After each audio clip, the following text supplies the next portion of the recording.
I'm Greg E. Truff, curator of the local history room here at the Portsmouth Public Library. And it may seem strange to 21st century viewers at a time when Portsmouth goes entire winters without any snow at all. But in the 18th and 19th centuries, winters here were cold.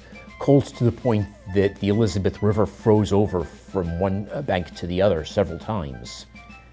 And the Elizabeth River isn't really a river, it's actually a tidal estuary, so it's brackish or saltwater, which makes that freeze even more difficult to achieve. In the winter of 1779-1780, during the American Revolution, the Elizabeth River and a good chunk of the Chesapeake Bay froze over.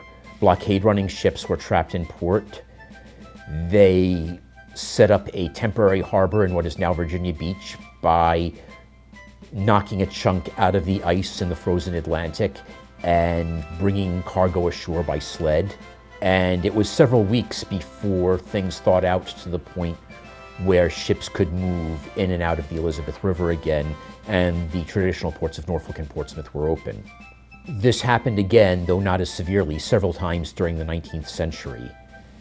The river froze over again in 1831, in 1836, and the biggest freeze of all in 1857, where the river froze so thickly that one enterprising citizen built a shack in the middle of the river and set up a booze stand for people crossing from one side or another to get a little nip and warm themselves as they walked or sledded between Norfolk and Portsmouth.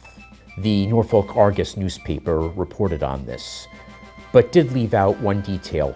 The river was frozen so solidly that horses and carriages could cross too, and an enterprising free black family here in Portsmouth set up a taxi service with their mule cart and brought people too drunk to walk on their own on the ice to and from that tavern for the several days it was open. After a while, the weather heated up again a bit, enough so that they could blast a channel in the ice and resume ferry service between Norfolk and Portsmouth. The last big freeze here was in the early 20th century. In the winter of 1917-1918, the Elizabeth froze from Norfolk and Portsmouth again for several days, and once more traffic coming up from the Caribbean had to drop cargo off in what is now Virginia Beach.